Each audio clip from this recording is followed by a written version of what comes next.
Assalamualaikum warahmatullahi wabarakatuh. Innal hamdalillah nahmaduhu wa nasta'inuhu wa nastaghfiruhu wa nastahdihi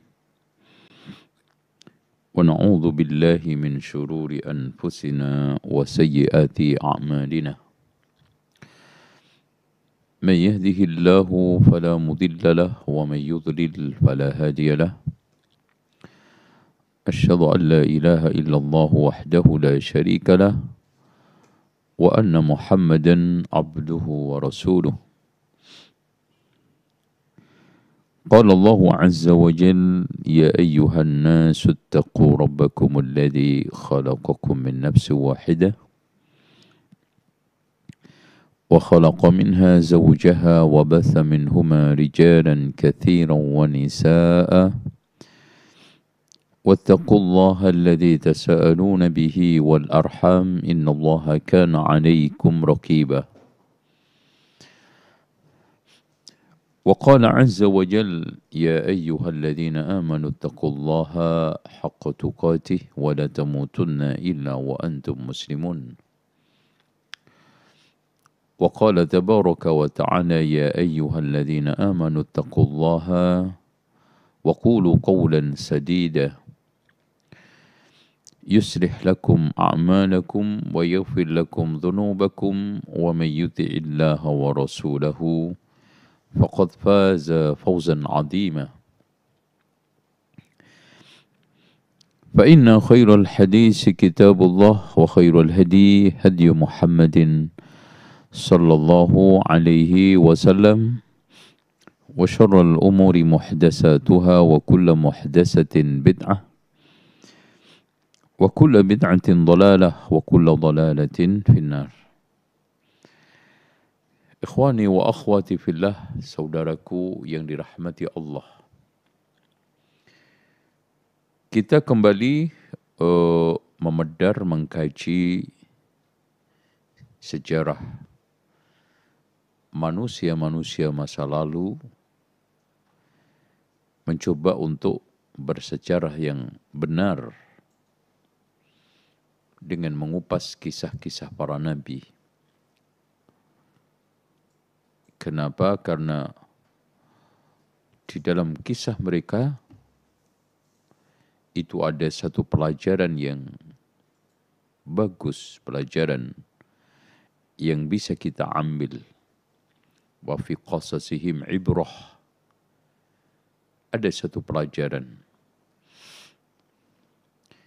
Kenapa? Karena memang sejarah itu menceritakan perilaku, kelakuan, adat istiadat, dan kebiasaan-kebiasaan baik dari sisi antropologi dan sosiologi satu umat.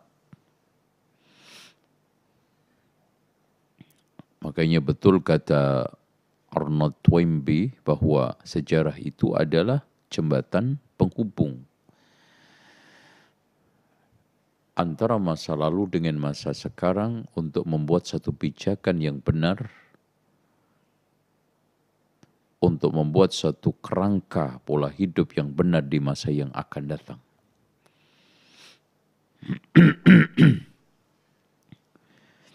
Dari situlah di dalam sejarah itu ada satu pelajaran yang bisa dipetik untuk kepentingan yang akan datang. Maka Ibnu Khaldun mengatakan bahwa sejarah merupakan satu madhab yang paling bergengsi. Kenapa? Karena semua ilmu butuh sejarah. Dengan sejarah kita mengetahui sirah para nabi untuk kita ambil ibrahnya. Politik dan sistem tata negara para raja dan kelakuan umat-umat terdahulu baik yang sekarang dihancurkan oleh Allah, dibinasakan oleh Allah dan dimuliakan oleh Allah. Dari situlah kita bisa mengambil akhlak para rasul sebagai teladan tata kelola pemerintahan dan juga politik raja-raja sebagai pijakan para negarawan, para pengelola negara dan juga kondisi umat yang selalu tidak berubah, yang selalu berulang. Ya, apa yang menyebabkan kehancuran Fir'aun itu juga yang menyebabkan kehancuran pemimpin-pemimpin setelahnya. Apa yang menjadi penyebab binasanya Abu Lahab, Abu Jahal akan berulang menjadi penyebab binasanya orang-orang yang berkelakuan dan berperilaku dengan seperti Abu Jahal, Abu Lahab. Perhatikan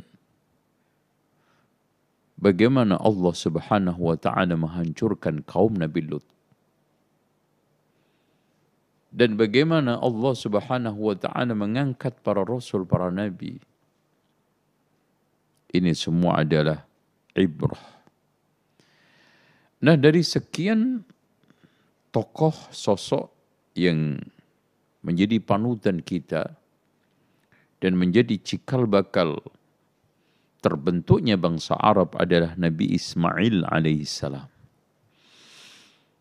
Perlu diketahui bahwa bangsa Arab itu terbelah atau terbagi menjadi dua, yaitu Al-Ba'idah yang sudah punah, yaitu manusia-manusia kuno yang sudah tidak bisa terdeteksi kecuali hanya Al-Quran yang bisa menceritakan. Di antaranya ada kaum 'Ad, kaum Samud, ada Amalik, ada Jurhum, dan Jurhum itu ada dua macam, Jurhum awal pertama dan Jurhum yang kedua yang tidak lain adalah Jurhum Qahtan. Nah, yang kedua adalah Al-Baqiyah yang masih tersisa. Dan yang Al-Baqiyah ini ada dua macam. Yang pertama adalah Al-Aribah, yaitu turunan Qahtan. Ya. Yang akhirnya melahirkan bangsa yang hidup di Yaman. Yang keduanya adalah Adnan, yang disebut dengan Al-Musta'arabah. Ikhwah sekalian, kita sudah tahu semua bahwa Nabi Ibrahim alaihissalam ketika saat menikah dengan Sarah, Allah uji dengan kemandulan Sarah. Akhirnya Sarah merelakan budaknya yang tidak lain adalah Hajar untuk ditasarri, ya, menjadi pasangan hidup dengan tasarri, dengan perbudakan Nabi Ibrahim alaihissalam. Ternyata di tengah kepian yang tidak punya keturunan, Allah Subhanahu wa taala berikan karunia anak. Akhirnya dengan kecemburuan Sarah, maka Allah Subhanahu wa taala perintahkan Nabi Ibrahim untuk ditempatkan di suatu wadi. Dan ini menunjukkan bahwa sepahit apapun perintah Allah, di balik itu mengandung hikmah besar. Ya. Bagaimana dengan penempatan Hajar bersama Ismail di Mekah, yang akhirnya melahirkan berbagai macam kebaikan, keberkahan. Yang pada saat itu Nabi Ibrahim berdoa, Rabbana inni askantu min dhurriyyati biwadin ghairi dhi zar'in inda baitikal muharram. Ya Allah, aku tempatkan anak cucu saya di suatu yang tidak ada tanaman. Bahkan tidak ada apa-apa dan tidak ada siapa-siapa di sisi rumahmu yang termulia. Ya. Rabbana liyuqimus shalah. Ya Allah, tujuanku agar mereka menegakkan solat. Subhanallah. Waj'al af'idatan minan nas. Allah tidak, Nabi Ibrahim tidak mendoakan afidas, ya, hati-hati manusia tidak tadi, hati dari manusia, karena tidak semua. Waj'al af'idatan minan nas tahwi ilaihim warzuqhum minats thamarat, berikanlah rizki dari buah-buahan, ya, Masya Allah. Warzuqhum minats thamarati la'allahum yashkurun, semoga dia bersyukur, mereka bersyukur. Di awal penempatan, Hajar tidak memiliki bekal kecuali hanya sekedar kurma dan air. Pada saat itu ada sifat wanita yang memang lemah, ada kegalauan, yang perlu ada yang meyakinkan, yang tidak lain adalah Nabi Ibrahim itu sendiri. Ketika Nabi Ibrahim pergi meninggalkan Hajar dan Ismail biwadin ghairi dhi zar'in, kemana wahai Ibrahim? Nabi Ibrahim tidak menjawab. Dan juga tidak menoleh, bukan karena tega, tetapi kelembutan hati Nabi Ibrahim, kasih sayang yang mendalam Nabi Ibrahim kepada Hajar dan Ismail begitu tinggi, sulit untuk diungkapkan. Ya. Sehingga Hajar ketika itu menegaskan, apakah ini perintah Allah wahai Ibrahim? Nabi Ibrahim mengatakan, na'am. Inilah kesuksesan demi kesuksesan Nabi Ibrahim di dalam menjalankan perintah Allah. Yang itu adalah bagian ujian untuk meningkatkan ranking spiritual, untuk meningkatkan derajat di sisi Allah. Wa idzibtala Ibrahim rabbuhu bikalimatin fa'atammahun. Ketika Allah menguji Nabi Ibrahim dengan beberapa perintah yang semua disempurnakan.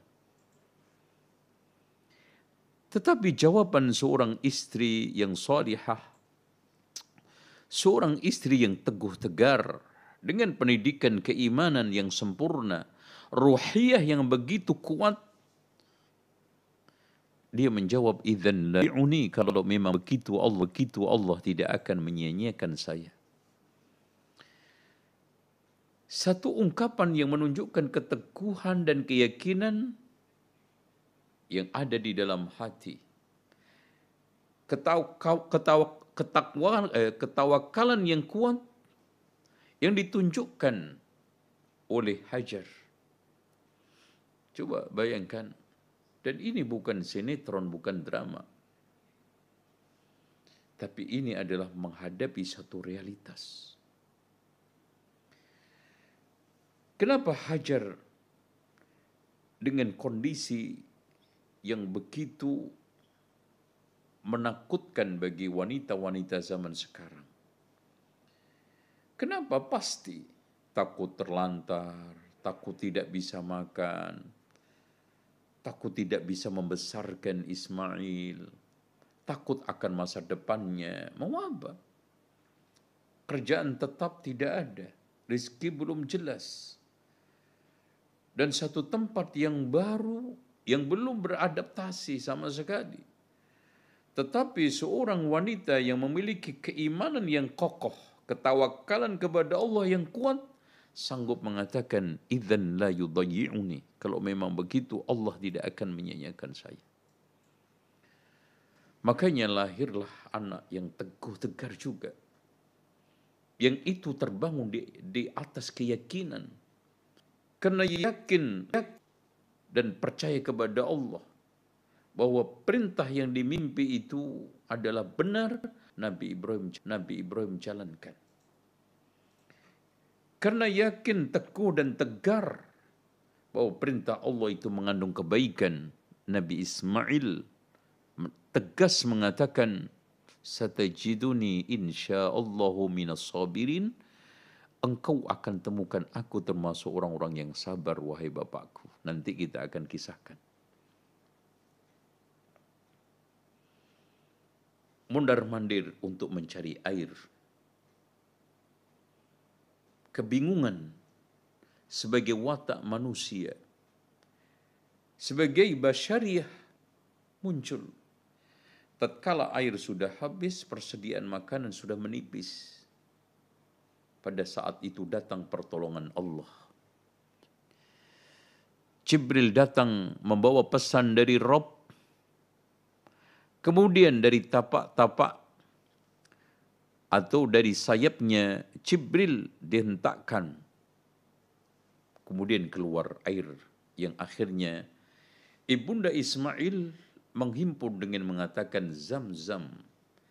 Kata Rasulullah SAW, seandainya tidak dihimpun oleh Ibunda Ismail, maka sayasiru ma'inan, ya, akan menjadi sumber yang melimpah, tumpah ruah.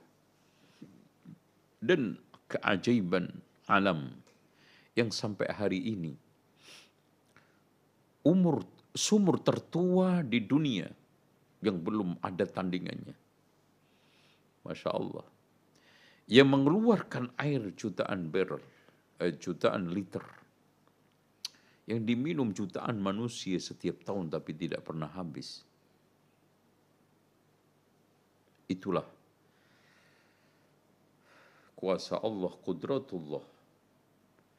Dan mondar-mandirnya dijadikan oleh Allah Subhanahu wa ta'ala sebagai tempat ibadah yang paling sakral, yaitu sa'i. Yang akhirnya dari situlah Allah takdirkan tempat itu menjadi Bait Al-Muharram, baladan amina, wattini wazzaituni wa turi sinina wa hadzal baladil amin. Kemudian ketenangan hidup baru dialami oleh Ibunda Ismail. Maka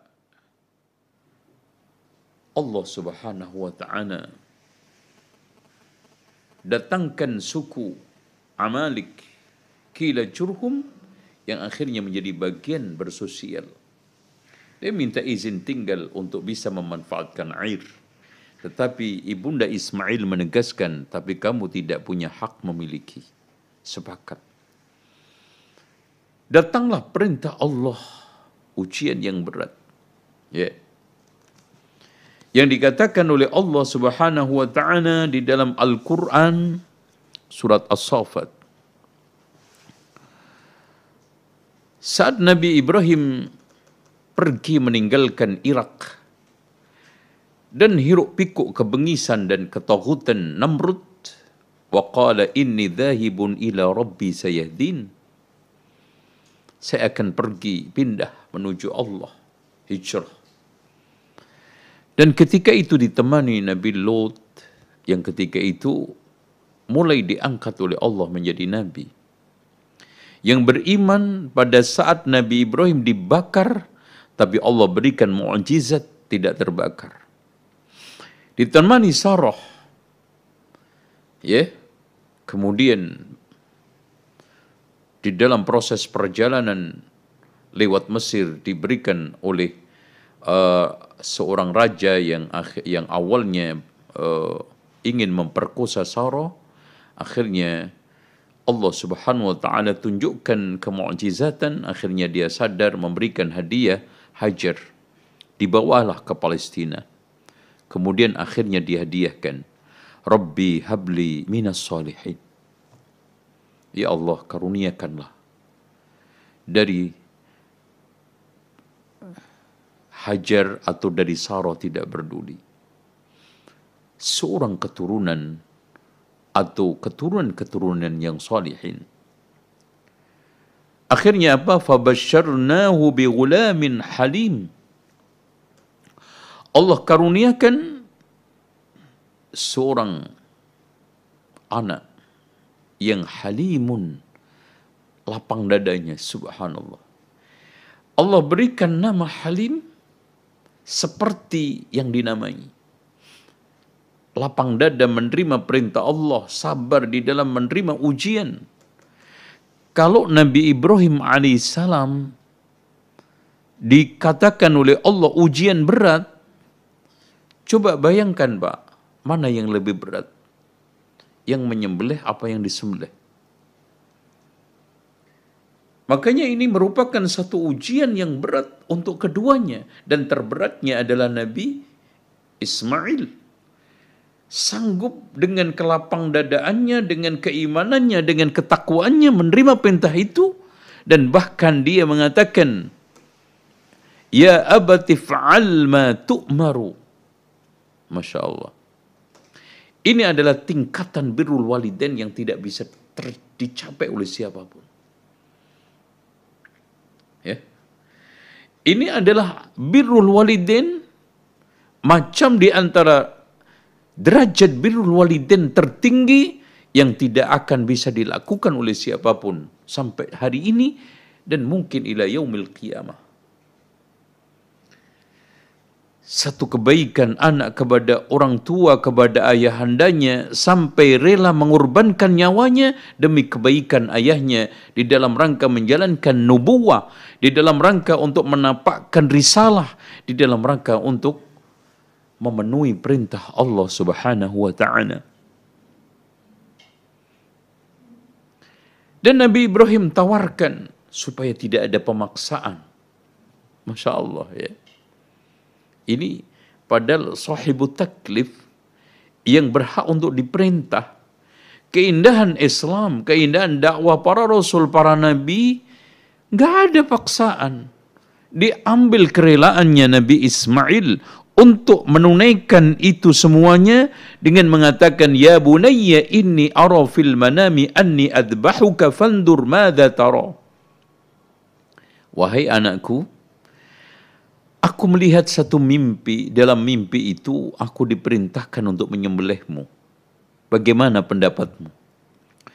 Dan ru'yatul anbiya, mimpi para rasul, para nabi adalah wahyun. Sebagaimana yang disebutkan dalam satu riwayat. Apa kata anak yang soleh? Anak yang halim. Ya? Anak yang sekarang ini bukan hanya sekarang sabir. Jadi halimun hilmun itu merupakan satu tingkatan kesabaran yang paling tertinggi, kelapang dadan yang paling terbaik. Halimun. Sehingga hilm dia, kebaikan, kesolehan dan juga ketakwaan, keimanan yang mendalam, dan siqah, percaya begitu tinggi dan kuat kepada Allah, sanggup mengatakan dari lubuk hati yang paling dalam demi kebaikan ayahandanya, di dalam menegakkan perintah Allah, di dalam menyempurnakan risalah, Ya abati fa'al ma tu'maru sadajiduni insyaallahu minas sabirin. Wahai bapakku, lakukan, jalankan apa yang menjadi perintah Allah. Engkau akan diberikan, engkau akan menumbuhkanku termasuk orang-orang sabar. Subhanallah. Satu ungkapan bahasa Arab yang sangat fasih. Karena memang Nabi Ismail itu orang yang pertama kali berbahasa Arab dan mengucapkan Arab. Dan juga pertama kali yang bisa menaklukkan kuda-kuda liar yang buas dulu semuanya hewan untuk menjadi kendaraan. Itu sejak Nabi Ismail alaihissalam. Lihat ungkapan, Ya wahai bapakku, lakukan apa yang engkau diperintahkan. Dia tidak mengatakan Allah perintahkan kepadamu. kalimat ini disembunyikan, ya, karena di sini ada suatu penderitaan, ada satu ujian yang berat, ada satu hal yang yang mengganggu batiniyahnya, pikirannya, dihilangkan dari Allah. Itu bukan seakan-akan datang dari Allah, disembunyikan itu. Tidak mau menisbatkan kepada Allah Subhanahu wa ta'ala ujian berat ini. Allahu Akbar. Satu keindahan tata bahasa Arab, sastra yang dipakai untuk memberikan satu apresiasi, adab, moral, sikap kepada Allah Subhanahu wa ta'ala, baik kepada ayahandanya dan lebih baik kepada Allah Subhanahu wa ta'ala. Falamma aslama, ketika sudah berserah diri. Makanya tidak benar, ya. Orang non-muslim itu nggak bisa dipaksakan untuk mengamalkan syariat. Ini Nabi Ibrahim sama anaknya, yang dia menjadi sasaran syariat aja masih santun kok. Dan ternyata juga isu ini tidak benar digoreng, karena itu sudah ada perdanya. Terus kemudian itu sudah lama, dan siswa-siswi yang pakai jilbab pun dia dengan kesadaran itu menjadikan sebagai suatu aturan yang harus diikuti, selesai. Dan itu bagian daripada kearifan lokal orang-orang atau penduduk Padang, karena memang Padang itu dari sejak zaman dahulu itu adalah muslimnya kuat, dihuni oleh orang-orang muslim yang hebat, ulama-ulama yang berlevel bukan hanya nasional, internasional seperti Haji Rasul. Orang Indonesia pertama kali yang mendapatkan gelar honoris causa doktor dari Mesir. Ya. Terus kemudian ada seorang tokoh perempuan yang mendapatkan satu anugerah masyaikh dari Mesir. Begitu juga tokoh-tokoh nasional, tokoh-tokoh politik. Jadi itu bagian daripada kearifan lokal yang masing-masing punya kekhasan, ya. Begitu juga ada beberapa daerah yang melarang jilbab dengan dasar menghormati suara mayoritas dan kearifan lokal. Kenapa? Di sini dipersoalkan. Gitu ya. Giliran sekarang ini ada sekolah yang melarang jilbab pada diem. Giliran sekarang ini ada yang membuat satu perda, kemudian kepala sekolah melaksanakan perda itu, dituduh melanggar HAM, dituduh intoleran, dituduh diskriminasi, macam-macam. Ya. Ini tidak benar, ya. Dengan demikian, di dalam menjalankan perintah Allah itulah ikraha fiddin. Nabi Ibrahim menawarkan ini semua agar Ismail alaihissalam menerimanya dengan penuh kerelaan, kesadaran. Akhirnya watallahu lil jabin, kemudian setelah mapan, wa nadainahu ayya Ibrahim, Allah panggil, an saddaqtar ru'ya, maka telah benar mimpimu, inna kadzalika najzil muhsinin. Allahu Akbar. Allah Subhanahu wa ta'ala berikan gelar yang terhebat dari ujian itu, bukan doktor, bukan profesor, tetapi muhsinin. Karena ihsan itu adalah tingkatan keagamaan yang paling tertinggi. Makanya di dalam Islam pun Rasulullah meningkatkan dari Islam, iman, kemudian ihsan. Inna hadza lahuwal bala'ul mubin. Satu ujian berat. Bala'un mubin. Wa fadainahu bidibhin adim. Saya ganti dengan kabsyah yang besar. Dan bahkan disebutkan dalam satu riwayat, jadi tanduknya kambing ini itu masih tersimpan dari masa ke masa sampai zaman Nabi Muhammad SAW, dan ini menjadi dalil kuat di antara sekian dalil bahwa yang disembelih itu Nabi Ismail, bukan Nabi Ishak. Bahkan ketika ada seorang Yahudi yang masuk Islam pada zaman Umar bin Abdul Aziz, ditanya secara jujur, tolong kamu ceritakan, menurut kamu yang benar itu yang disembelih Ishak apa Ismail? Wahai Amirul Mukminin, yang benar adalah yang disembelih Ismail. Adapun Ishak adalah bagian daripada kehasatan teman-teman kami kepada Islam, sehingga dia membuat satu bagian dari sejarah yang jungkir balik. Meskipun yang kita sayangkan, para ulama-ulama Islam terpengaruh, padahal di sana ada satu teks yang jelas di dalam Al-Quran. Setelahnya wa tarakna alaihi fil akhirin salamun ala Ibrahim kadzalika najzil muhsinin innahu min ibadinal mu'minin. Setelah itu Allah katakan apa? Wa basyarnahu bi ishaqa nabiyyan minas solihin. Saya berikan satu kabar gembira setelah itu Ishak. Enggak mungkin di sini ada kabar gembira yang berulang. Yang pertama yang dimaksudkan gulamun halim adalah Nabi siapa? Ismail. Yang keduanya siapa? Ishak. Dan disebutkan di dalam ayat lain alim. Makanya dari sini ada juga suatu riwayat bahwa disebutkan Nabi Ismail adalah awal waladi Ibrahim wa bikrihi. Wal bikr itu adalah anak pertamanya. Al-wahid di dalam satu riwayat. Sendirian. Karena memang ketika dilahirkan tidak punya anak. Dan Nabi Ishak itu dilahirkan setelah 14 tahun berikutnya. Dengan demikian, wa barakna alaihi wa ala ishaqa wa min durriyatihima muhsinun wa zalimun li nafsihi mubin. Baik. Hadirin sekalian, ikhwan yang dirahmati oleh Allah Subhanahu wa taala.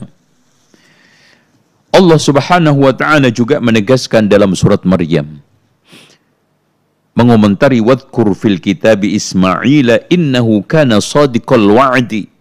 Sesungguhnya dia adalah jujur janjinya, wa kana rasulan nabiyya. Dan setelah lulus ujian, Allah perintahkan satu perintah yang mulia, yaitu membangun Ka'bah.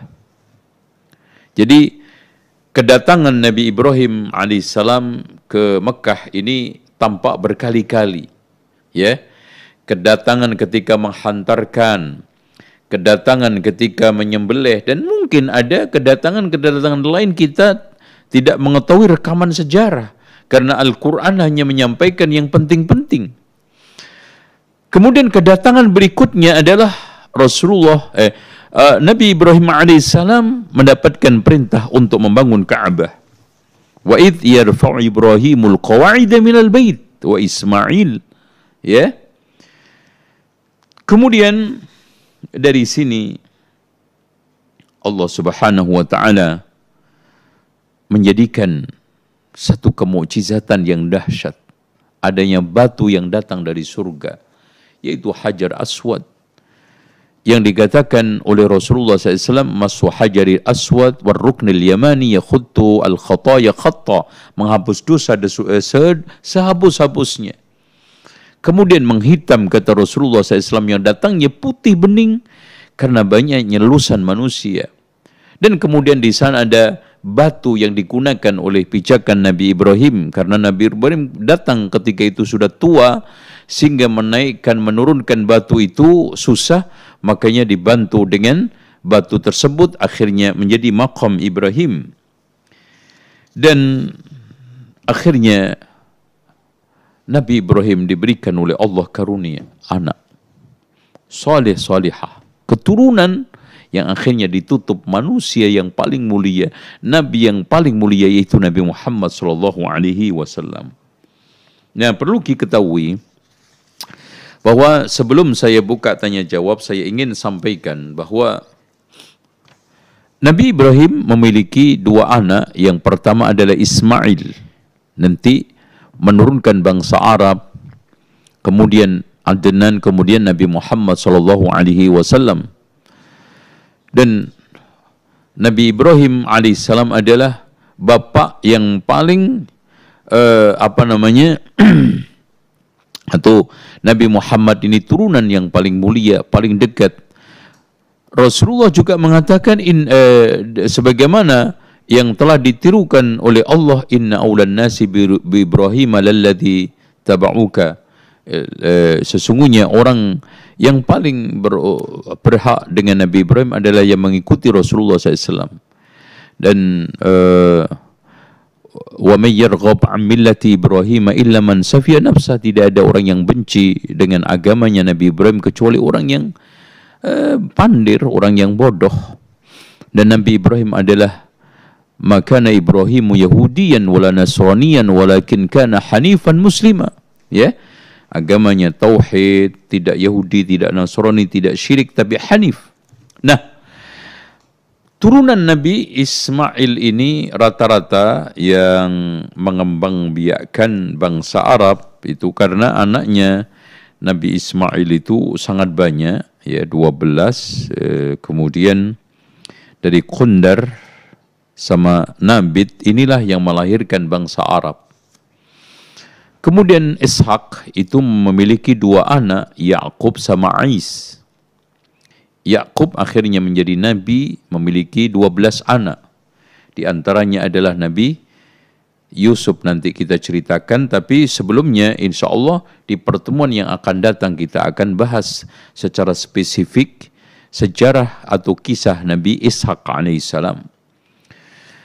Kemudian saudaranya Ais ini tidak menjadi nabi. Nah, nanti kita akan kisahkan bagaimana hubungannya antara Yakub dengan Ais, kemudian hijrahnya ke Haran, kemudian pernikahannya, kemudian bagaimana ujian Nabi Yakub, insyaallah kita akan ceritakan secara detail biidznillah. Taib. Kemudian setelah itu lahirlah di sana 12 anak, diantaranya Nabi Yusuf yang hidup pada Ramses keempat.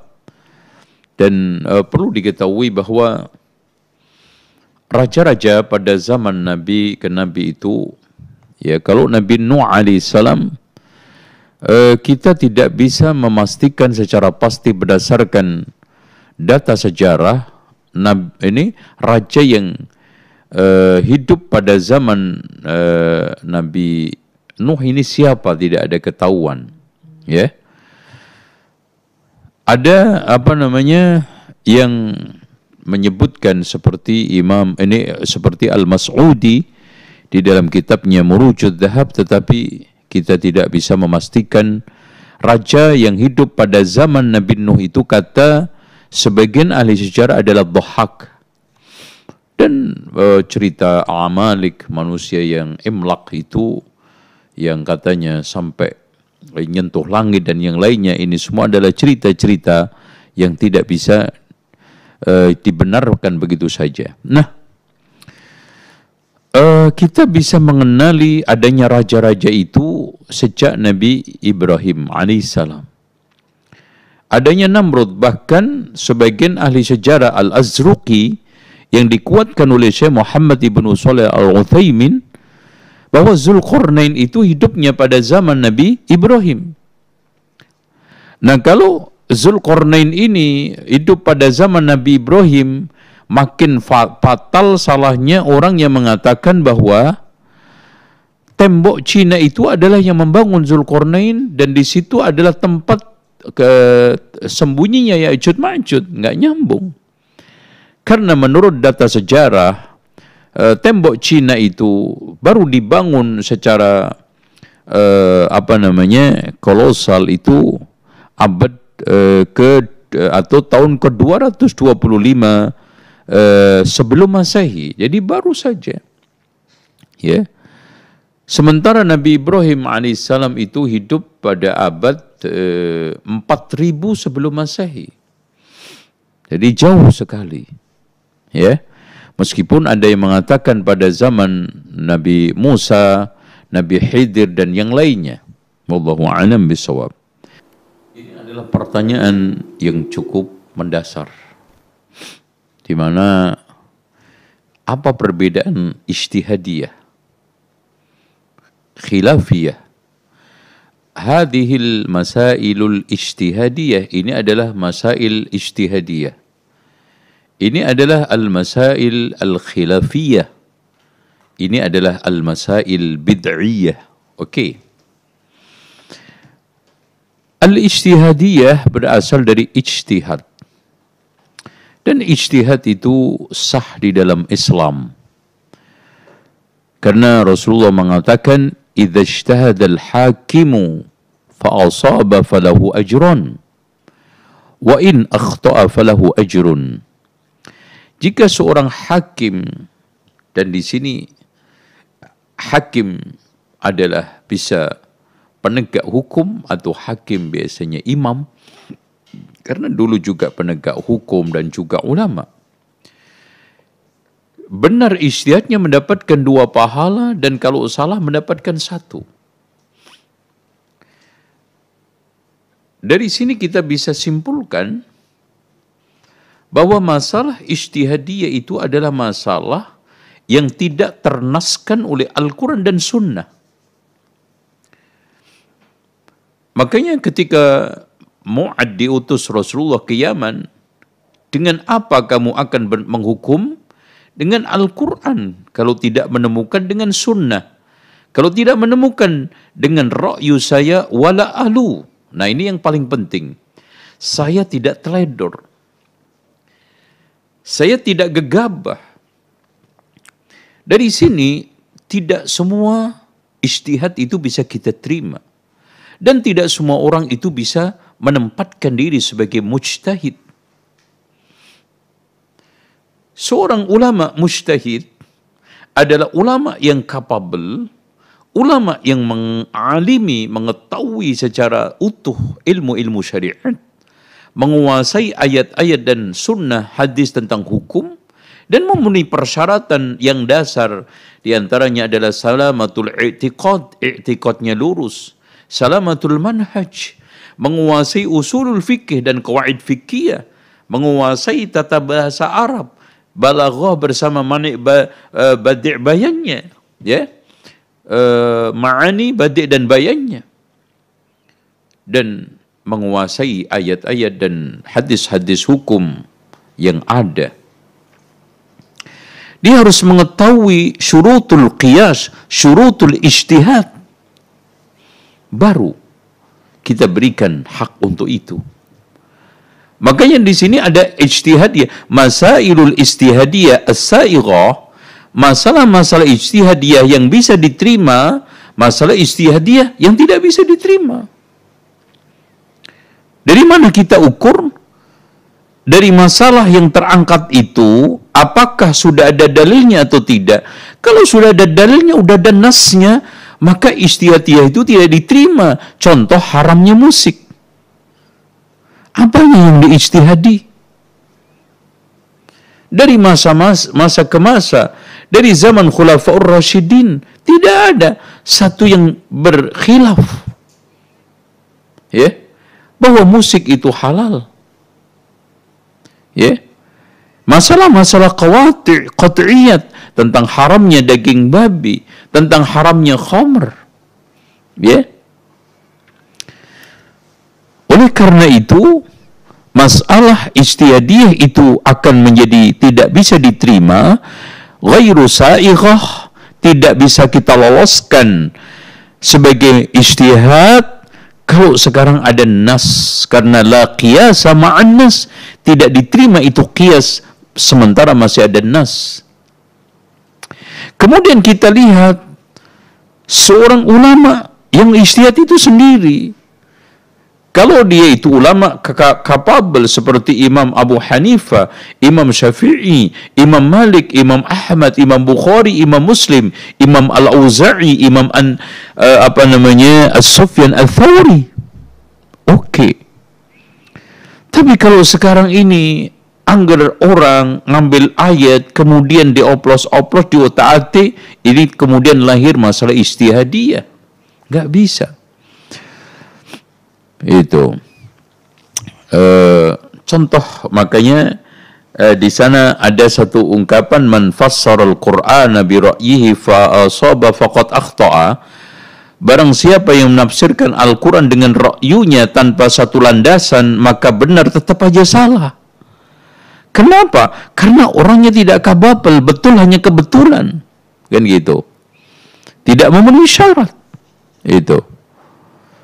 Dengan demikian, substansi dari mulai objeknya itu memang betul-betul layak untuk kita loloskan sebagai media ijtihad, objeknya, kemudian subjeknya yang berijtihad itu memenuhi syarat. Itu kan gitu. Kalau ini terpenuhi, insya Allah itu masalah kita katakan ijtihadiyah. Lah kalau sekarang Yasinan ini kan masalah ijtihadiyah. Wah, kan gitu. Tahlilan kan masalah ijtihadiyah. Siapa yang ijtihad? Gitu. Sementara di sana ada satu nas, man 'amila 'amalan laisa 'alaihi amruna fahuwa raddun. Dari sini ikhwan yang membedakan. Kalau dia itu kapabel, kenapa? Karena kenapa ulama? Karena memang dia tidak pernah terbersit ingin salah di dalam ijtihadnya itu. Dan dia memenuhi syarat dan berusaha untuk menampakkan kebenaran dan mencari ridha Allah. Kok salah? Itu murni memang basyariyahnya dia. Tapi kalau sekarang ini pihak hari-harinya tidak bergumul dengan dalil, dia di dalam hal apapun selalu mengikuti hawa nafsu, otak-atik ra'yunya. Al-Quran dan Sunnah tidak menguasai usul fikih, qawaid fikih, tidak tahu menahu bahasa Arabnya abal-abal, penguasaan terhadap ayat-ayat hukum dan sunnah-sunnah hukum atau hadis-hadis tentang hukum itu lemah. Kemudian ijtihad, maka seandainya benar itu tetap aja salah, apalagi salah. Gitu kan gitu. Kenapa? Karena dia tidak punya untuk mendapatkan pahala satu tadi itu. Kalau benar dapat 2, kalau salah dapat 1, enggak ada. Kenapa? Karena dasarnya enggak ada keinginan untuk mengejar ridha Allah, kebenaran, enggak punya modal. Ibarat naik sampan enggak ada sampannya, gimana bisa nyampe? Kan gitu. Ini ijtihadiyah. Kemudian yang selanjutnya masail khilafiyah, alias masalah-masalah itu diterima sebagai konsekuensi perbedaan pendapat di antara para ulama yang tadi. Objeknya memang patut untuk diijtihadkan. Orang yang berijtihad memenuhi syarat dan kapabel untuk melakukan itu, maka hasilnya khilafiyah. Tapi kalau memang dia itu tidak kapabel objeknya, apalagi sudah nas, maka itu bid'iyah jadinya. Maka kalau sekarang tiba-tiba ada orang yang nggak jelas melakukan ijtihad, hasilnya pasti bid'ah. Itu bedanya khilafiyah sama bid'iyah. Kalau khilafiyah itu sumbernya dari objek ilmunya itu memang patut untuk menerima di situ dibolehkan ijtihad, kedua ulamanya memenuhi syarat. Nah, hasilnya khilafiyah. Kalau tidak, bid'iyah. Nah, itu perbedaannya. Contoh masalah khilafiyah adalah masalah kaitannya dengan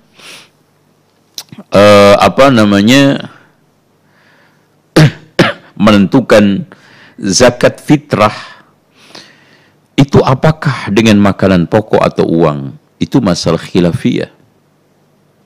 Boleh enggak kulitnya hewan kurban dijual? Itu masalah khilafiyah.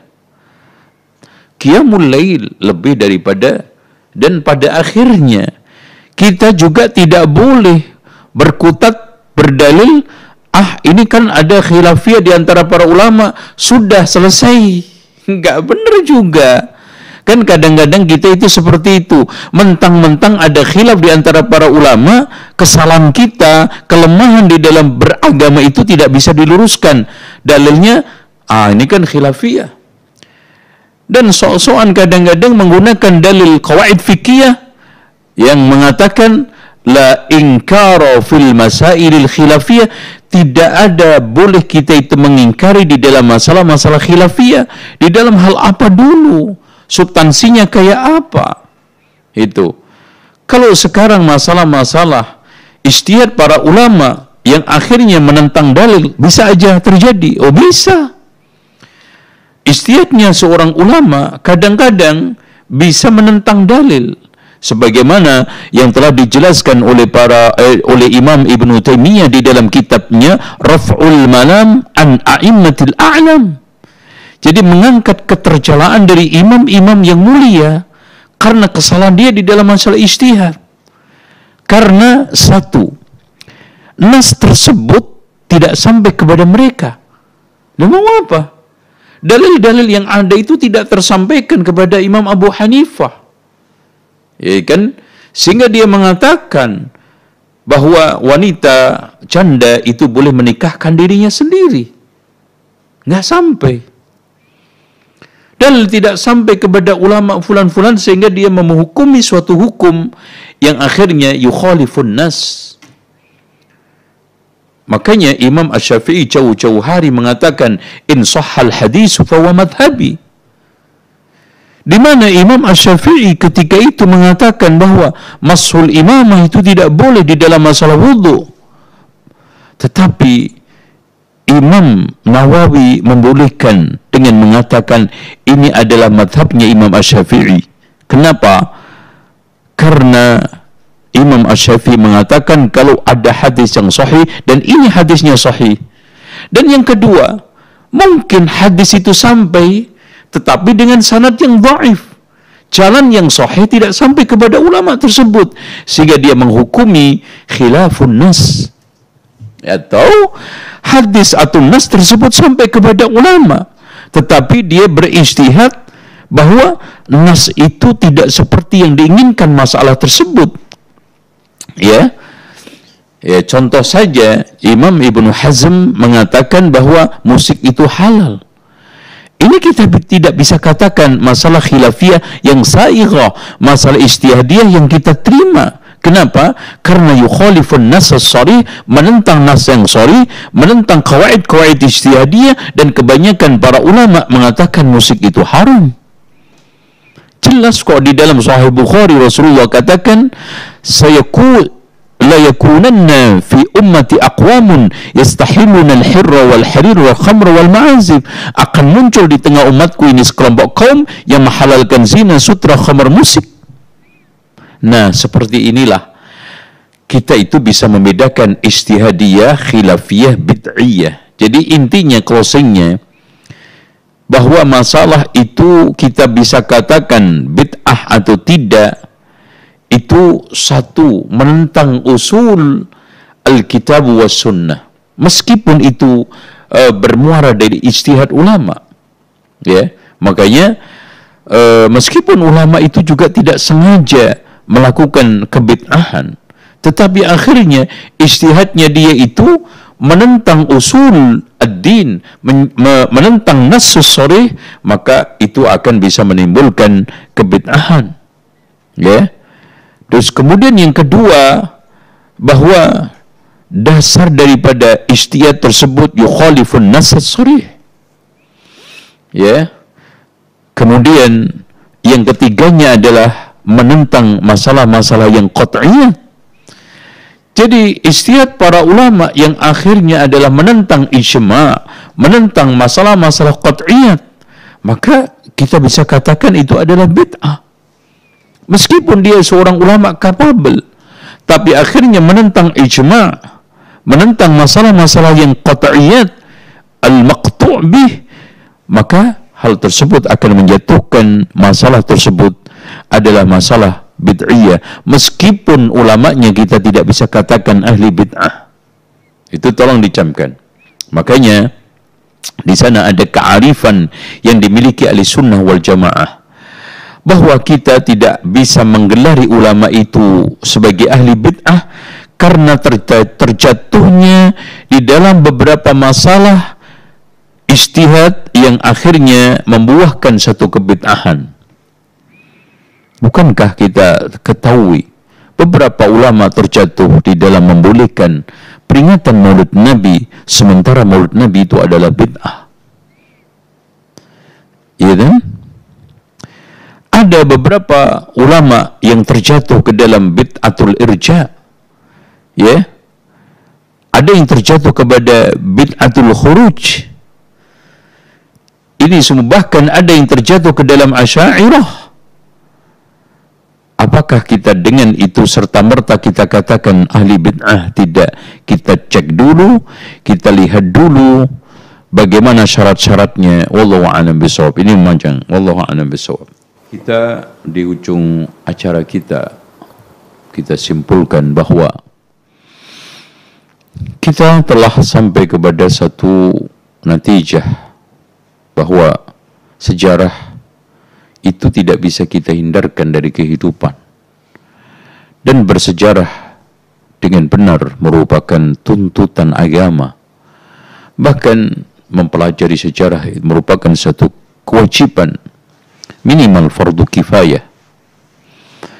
Dan di antara sekian yang kita pelajari adalah kisah Nabi Ismail, cikal bakal orang-orang Arab, yang dialah pertama kali yang berbahasa Arab dan mengenakan kendaraan kuda dan juga memanah, dan akhirnya melahirkan manusia mulia yaitu Nabi Muhammad SAW. Semoga kita bisa mengambil ibrah dan pelajaran dari kisah Nabi Ismail, dari mulai kesabarannya, kesiapannya di dalam menerima perintah Allah, menjalankan ujian berupa perintah larangan, ya, dan ketabahan, ya, kelapang dadan dan percaya kepada Allah, thiqah, ya, yang itu dimiliki oleh ibundanya. Ini merupakan pelajaran berat buat kita semua, pelajaran besar buat kita semua untuk kita petik, kita jalankan sebagai pijakan kehidupan. Demikian kita akhiri dengan doa kafaratul majlis. Subhanakallahumma wa bihamdika asyhadu an la ilaha illa anta astaghfiruka wa atubu ilaik. Wa sallallahu ala Muhammadin wa ala ali Muhammad walhamdulillahi rabbil alamin. Wassalamu alaikum warahmatullahi wabarakatuh.